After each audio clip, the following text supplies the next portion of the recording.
ಪ್ರಧಾನ ಸಂಪಾದಕರಾದ ಹೊನ್ನಾಳಿ ಚಂದ್ರಶೇಖರ್ ಅವರು ನಮ್ಮೊಂದಿಗೆ ದೂರವಾಣಿ ಸಂಪರ್ಕದಲ್ಲಿದ್ದಾರೆ. ಹೊನ್ನಾಳಿ ಚಂದ್ರಶೇಖರ್ ಅವರೇ, ವಾಲ್ಮೀಕಿ ನಿಗಮ, ಮಹರ್ಷಿ ವಾಲ್ಮೀಕಿ ನಿಗಮದ ಹಗರಣಕ್ಕೆ ಸಂಬಂಧಪಟ್ಟಂತೆ ಇದೀಗ ಇಡಿ ಅಧಿಕಾರಿಗಳು ಬೆಳಗ್ಗೆಯಿಂದಲೇ ಮಾಜಿ ಸಚಿವ ಬಿ ನಾಗೇಂದ್ರ ಹಾಗೂ ಅವರ ಆಪ್ತರ ಮನೆ ಹಾಗೂ ಕಚೇರಿ ಮೇಲೆ ದಾಳಿಯನ್ನ ಮಾಡಿದ್ದಾರೆ. ಇದೀಗ ಮಾಜಿ ಸಚಿವರ ಪಿಎ ಬಂಧನವಾಗಿದೆ. ಹಾಗಾದ್ರೆ ಮಾಜಿ ಸಚಿವರ ಬಂಧನವಾಗುವ ಸಾಧ್ಯತೆಗಳು ಇದೆಯಾ? ವಾಲ್ಮೀಕಿ ನಿಗಮದ ಹಗರಣ ಈಗ ಸರ್ಕಾರದ ಕಾಲು ಸುತ್ತಕೊಳ್ತಾ ಇದೆ. ಈಗ ಸಚಿವರ ಪಿಎ ಬಂಧನ ಆಗಿದೆ. ಹರೀಶ್ ಈಗ ಸಚಿವರ ಬಂಧನ ಆಗುತ್ತಾ ಅನ್ನುವಂತ ಪ್ರಶ್ನೆ ಇದೆ.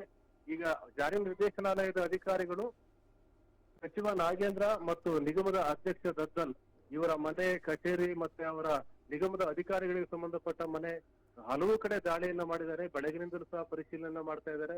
ಒಟ್ಟು 18 ಕಡೆ ದಾಳಿ ನಡೆದಿದೆ. ಈ ದಾಳಿಯ ಸಂದರ್ಭದಲ್ಲಿ ಬಹುಶಃ ಮಹತ್ವದ ದಾಖಲೆಗಳು ಅವರಿಗೆ ಸಿಕ್ಕಿರ್ಬೋದು. 18 ಕಡೆ ಅಂತಂದ್ರೆ ಇದು ಬೆಂಗಳೂರು ಆಗಿರ್ಬೋದು, ರಾಯಚೂರು ಆಗಿರ್ಬೋದು, ಹೈದರಾಬಾದ್ ಆಗಿರ್ಬೋದು, ಹೀಗೆ ಹಲವು ಕಡೆ ದಾಳಿ ನಡೆದಿದೆ. ಹಾಗಾಗಿ ಈಗ ಮಾಜಿ ಸಚಿವ ನಾಗೇಂದ್ರ ಅವರ ಪಿಎ ಈಗ ಬಂಧನ ಆಗಿದೆ. ಈಗ ನಾಗೇಂದ್ರ ಮತ್ತೆ ದದ್ದಲ್ ಅವರು ಈ ಕಡೆ ಕರ್ನಾಟಕದ ಎಸ್ಐಟಿಯಿಂದ ತನಿಖೆಗೊಳಪಟ್ಟಿದ್ದಾರೆ. ಅವರಿಗೆ ನಿರಂತರವಾಗಿ 2 ದಿನಗಳಿಂದ ವಿಚಾರಣೆ ಮಾಡ್ತಾ ಇದ್ದಾರೆ. ಈಗ ಜಾರಿ ನಿರ್ದೇಶನಾಲಯದ ಅಧಿಕಾರಿಗಳು ಈ ಎಲ್ಲಾ ಕಡೆ ದಾಳಿ ಮಾಡಿ ಮಹತ್ವದ ದಾಖಲೆಗಳನ್ನ ವಶಪಡಿಸಿಕೊಳ್ಳುವ ಸಾಧ್ಯತೆ. ಹಾಗಾಗಿನೇ ಹರೀಶ್ ಅವರ ಬಂಧನ ಆಗಿದೆ. ಈಗ ಮುಂದಿನ ಹಂತದಲ್ಲಿ ಜಾರಿ ನಿರ್ದೇಶನಾಲಯ ಯಾವ ಕ್ರಮವನ್ನು ತೆಗೆದುಕೊಳ್ಳುತ್ತೆ, ಅವರಿಗೆ ಸಿಕ್ಕಿರ್ತಕ್ಕಂಥ ದಾಖಲೆಗಳ ಮಹತ್ವ ಏನು, ಮೆರಿಟ್ ಏನು ಅನ್ನೋದರ ಆಧಾರದ ಮೇಲೆ ಮುಂದಿನ ಹಂತಕ್ಕೆ ಹೋಗ್ಬೋದು. ಈಗ ಆರ್ಥಿಕ ಅಪರಾಧ ಏನಿದೆ, ಭಾರತ ಸರ್ಕಾರದಲ್ಲಿ ಆರ್ಥಿಕ ಅಪರಾಧ ಅದನ್ನ ತಕ್ಷಣವೇ ಬಂಧನಕ್ಕೆ ಒಳಪಡಿಸತಕ್ಕಂಥ ಅವಕಾಶ ಆ ಕಾನೂನಲ್ಲೇ ಇದೆ, ಆರ್ಥಿಕ ಅಪರಾಧದ ಕಾನೂನಲ್ಲೇ ಇದೆ. ಇದೇ ಕಾರಣಕ್ಕೇನೆ ಈ ಹಿಂದೆ ಅರವಿಂದ್ ಕೇಜ್ರಿವಾಲ್ ಬಂಧನ ಆಗಿದ್ದಿರ್ಬೋದು, ಅಥವಾ ಬೇರೆ ಮನೀಶ್ ಸಿಸೋಡಿಯಾ ಬಂಧನ ಆಗಿದ್ದಿರ್ಬೋದು, ಕವಿತಾ ಬಂಧನ ಆಗಿದ್ದಿರ್ಬೋದು, ಇವರೆಲ್ಲರೂ ಸಹ ಆರ್ಥಿಕ ಅಪರಾಧದ ಮೇಲೆ ಬಂಧನ ಆಗಿರೋದು. ಈ ಆರ್ಥಿಕ ಅಪರಾಧ ಕಾನೂನಲ್ಲಿ ಇರ್ತಕ್ಕಂಥ ಬಹಳ ಮಹತ್ವದ ಅಂಶ ಏನು ಅಂತಂದ್ರೆ, ಮೊದಲೇ ಬಂಧನ ಮಾಡ್ಬೋದು. ಆ ವಿಚಾರಣೆ ನಡೆಸಿ ಅದು ಸಾಬೀತಾದ್ಮೇಲೆ ಬಂಧನ ಮಾಡ್ಬೇಕು ಅಂತ ಇಲ್ಲ. ಅಲ್ಲಿ ಮೊದಲೇ ಬಂಧನ ಮಾಡಿ ಆಮೇಲೆ ವಿಚಾರಣೆ ಮಾಡ್ಬೋದು. ಈಗ ಅಬ್ಕಾರಿ ಗೇಟ್, ದೆಹಲಿ ಸರ್ಕಾರದ ಅಬ್ಕಾರಿ ಗೇಟ್ ಹಗರಣದಲ್ಲಿ ಈಗ ಮೊದಲೇ ಬಂಧನ ಆಗಿದೆ. ಅರವಿಂದ್ ಕೇಜ್ರಿವಾಲ್ ಬಂಧನ ಆಗಿದೆ, ಸಿಸೋಡಿಯಾ ಬಂಧನ ಆಗಿದೆ, ಸಂಜಯ್ ಸಿಂಗ್ ಬಂಧನ ಆಗಿತ್ತು, ಈಗ ಹೊರಗೆ ಬಂದಿದ್ದಾರೆ.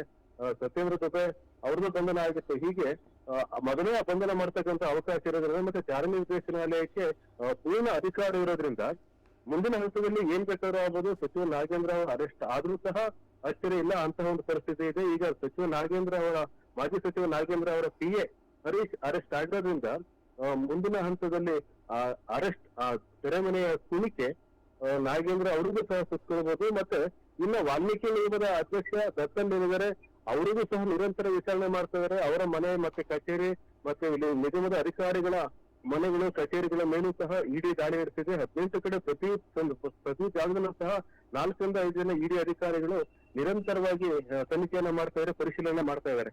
ಹಾಗಾಗಿ ಇವರಿಬ್ಬರ ಬಂಧನ ಸನ್ನಿಹಿತವಾಗಿದೆಯಾ ಅಂತ ಹೇಳಿ ಈಗ ಮೇಲ್ನೋಟಕ್ಕೆ ಕಂಡು ಬರ್ತಾ ಇದೆ. ಅದು ಅಂತಿಮವಾಗಿ ಜಾರಿ ನಿರ್ದೇಶನಾಲಯ ಯಾವ ತೀರ್ಮಾನವನ್ನು ತೆಗೆದುಕೊಳ್ಳುತ್ತೆ ಮತ್ತೆ ಪರಿಶೀಲನೆ ಸಂದರ್ಭದಲ್ಲಿ ಅವರಿಗೆ ಸಿಕ್ಕಂತ ದಾಖಲೆಗಳು, ಸಂಬಂಧಪಟ್ಟಂತ ಫೈಲ್ಗಳು, ಅದರಿಂದ ಸಿಗ್ತಕ್ಕಂಥ ಮಾಹಿತಿಯನ್ನು ಅನ್ನೋದ್ರ ಆಧಾರದ ಮೇಲೆ ನಿಂತಿರುತ್ತೆ. ಆದ್ರೆ ಈಗ ಸರಿಸುಮಾರು 100 ರಿಂದ 185 ಕೋಟಿಯಷ್ಟು ಹಣ ಅಕ್ರಮವಾಗಿ ವರ್ಗಾವಣೆ ಆಗಿದೆ ಅನ್ನೋದು ಈಗ ಬಹಿರಂಗವಾಗಿರುವ ಸಾಕ್ಷಿಗಳ ಮೂಲಕ ಗೊತ್ತಾಗ್ತಾ ಇದೆ.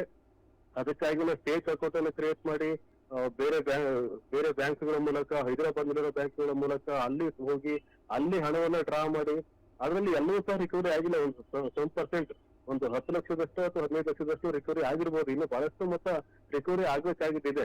ಆದ್ರೂ ಸಹ ಒಂದು ಸಾರಿ ಈ ರೀತಿಯ ಹಣವನ್ನ ಹೊರಗೆ ನಿಗಮದಿಂದ ತೆಗೆದುಕೊಂಡು ಮತ್ತೆ ಅದನ್ನ ಬೇರೆ ಅಕೌಂಟ್ ಟ್ರಾನ್ಸ್ಫರ್ ಮಾಡಿ ಫಲಾನುಭವಿಗಳಿಗೆ ಸಿಗದೇನೆ ಬೇರೆ ವ್ಯಕ್ತಿಗಳ ಹೆಸರಲ್ಲಿ ಅದನ್ನ ಡ್ರಾ ಮಾಡಿ ನಗದೀಕರಿಸಿಕೊಂಡಿರೋದಿಲ್ಲ. ಇದು ಮೇಲ್ನೋಟಕ್ಕೆ ಆರ್ಥಿಕ ಅಪರಾಧದ ರೀತಿಯಲ್ಲೇ ಕಾಣುತ್ತೆ. ಹಾಗಾಗಿ ಜಾರಿ ನಿರ್ದೇಶನಾಲಯದ ಮುಂದಿನ ಹೆಜ್ಜೆಗಾಗಿ ಎಲ್ಲರೂ ಕಾಯ್ತಾ ಇದ್ದಾರೆ. ಮುಂದಿನ ಹೆಜ್ಜೆ ಅದು ನಾಗೇಂದ್ರ ಮತ್ತು ದದ್ದಲ್ ಅವರ ಬಂಧನವ ಅನ್ನೋದು ಈಗ ಇರತಕ್ಕಂಥ ಪ್ರಶ್ನೆ ಆಗಿದೆ. ನಯನ, ಓಕೆ, ಇದೀಗ ಮಹರ್ಷಿ ವಾಲ್ಮೀಕಿ ಪರಿಶಿಷ್ಟ ಪಂಗಡಗಳ ಅಭಿವೃದ್ಧಿ ನಿಗಮದ ಹಗರಣಕ್ಕೆ ಸಂಬಂಧಪಟ್ಟಂತೆ ಮಾಜಿ ಸಚಿವರ ಬಂಧನವೇನಾದ್ರೂ ಆದ್ರೆ ಮುಂದೆ ಈ ಹಗರಣ ಯಾವ ಸ್ವರೂಪವನ್ನ ಪಡೆದುಕೊಳ್ಳಬಹುದು?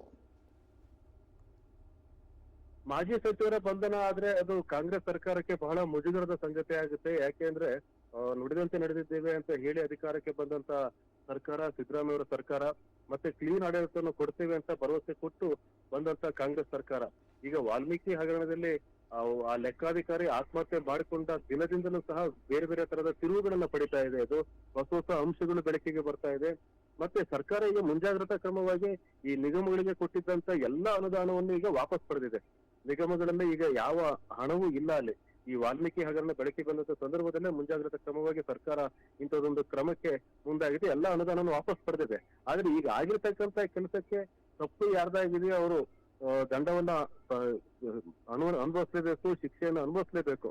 ಹಾಗಾಗಿ ಈಗ ಬಹಿರಂಗವಾಗಿರ್ತಕ್ಕಂಥ ಸಾಕ್ಷಿಗಳು ಮತ್ತೆ ಈಗ ಪರಿಶೀಲನೆ ಆಗ್ತಿರ್ತಕ್ಕಂಥ ಕಡತಗಳು ಎಲ್ಲದು ಇನ್ನೂ ಏನಿದೆ ಅದರಲ್ಲಿ ಇನ್ನೂ ನಿಗೂಢವಾದ ಬೇರೆ ಅಂಶಗಳೇನಿದೆ ಅವೆಲ್ಲೇನು ಬೆಳಕಿಗೆ ಬರಬೇಕಾಗಿದೆ.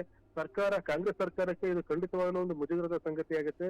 ಬಿಜೆಪಿ ಇನ್ನೂ ಸರ್ಕಾರ ಬಂದು 1 ವರ್ಷ ಆಗಿದೆ, ಆದ್ರೆ ಮುಂದಿನ 4 ವರ್ಷಗಳ ಕಾಲ ಸರ್ಕಾರಕ್ಕೆ ಇದು ಬಹಳ ದೊಡ್ಡ ಕಪ್ಪು ಚುಕ್ಕಿ ಆಗುತ್ತೆ. ಮಾಜಿ ಸಚಿವರ ಬಂಧನ ಏನಾದ್ರು ಆದ್ರೆ ಈಗಾಗ್ಲೇ ಆಗಿದೆ. ಈಗ ಹಗರಣ ಬೆಳಕಿಗೆ ಬಂದಿದೆ. ಅಧಿಕಾರಿಗಳನ್ನ ಬಲಿಷ್ಪೋಷೆ ಮಾಡ್ತಕ್ಕಂತ, ಜವಾಬ್ದಾರಿ ಮಾಡ್ತಕ್ಕಂತ ಪ್ರಯತ್ನಕ್ಕಿಂತ ಈಗ ಮುಂದಿನ ಹೆಜ್ಜೆ ಹೋಗಿದೆ. ಈಗ ಸರ್ಕಾರ ವಿಶೇಷ ತನಿಖಾ SIT ಯನ್ನ ಸ್ಥಾಪನೆ ಮಾಡಿ ಅದ್ರ ಮೂಲಕ ತನಿಖೆ ಮಾಡ್ತಿರ್ಬೋದು. ಆದ್ರೆ ಈಗ ಇಡಿ ಪ್ರವೇಶ ಆಗಿರೋದ್ರಿಂದ ಸರ್ಕಾರದ ಕೈ ಮೀರಿ ಹೋಗಿದೆ. ಸರ್ಕಾರದ ಹಿಡಿತದಲ್ಲಿ ಇಲ್ಲ ಇದು. ಸರ್ಕಾರ ತನ್ನ ಮರ್ಜಿಗೆ ತಕ್ಕಂತೆ ಯಾವುದೇ ವರದಿಗಳನ್ನಾಗ್ಲಿ ತನಿಖೆಗಳನ್ನ ಮಾಡ್ಲಿಕ್ಕೆ ಸಾಧ್ಯ ಆಗೋದಿಲ್ಲ, ಇಡಿ ಈಗ ಎಂಟರ್ ಆಗಿರೋ ಕಾರಣಕ್ಕಾಗಿ. ಹಾಗಾಗಿ ಇದು ಮುಂದಿನ ದಿನಗಳಲ್ಲಿ ಕಾಂಗ್ರೆಸ್ ಸರ್ಕಾರಕ್ಕೆ, ರಾಜ್ಯದಲ್ಲಿ ಇರತಕ್ಕಂಥ ಕರ್ನಾಟಕ ಸರ್ಕಾರಕ್ಕೆ ಬಹಳ ಮುಜುಗರದ ಸಂಗತಿ ಆಗೋದ್ರಲ್ಲಿ ಯಾವುದೇ ಅನುಮಾನ ಇಲ್ಲ. ನಾಯನ ಓಕೆ, ನಿಮ್ಮೆಲ್ಲ ಮಾಹಿತಿಗಾಗಿ ಧನ್ಯವಾದಗಳು.